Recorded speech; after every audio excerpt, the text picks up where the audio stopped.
I love true crime.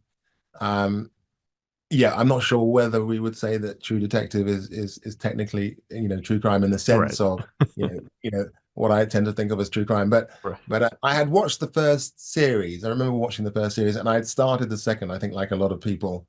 Um, and yeah, I certainly loved the first series. I didn't get to the third series. Hmm. Uh, but I do remember thinking, when Issa phoned me up, I remember thinking, I wonder whether they'll want something like the music that's been on the first, two, three series.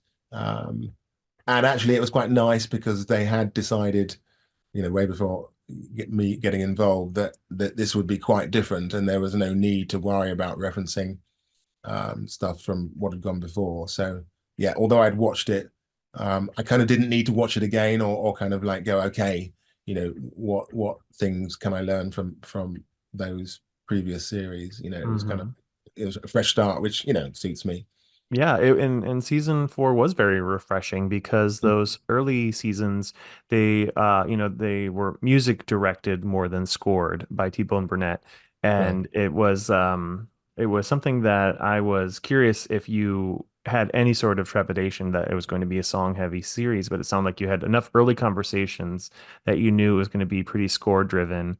So that must have been a relief, so to speak. Yeah, But yeah. I mean, obviously, yeah, it was lovely to be invited to work, with Issa and HBO on this, and I think I was quite relaxed, even had they said, oh, actually, it's going to be quite, track driven or, we're doing it in a similar way. That wouldn't have perturbed me too much.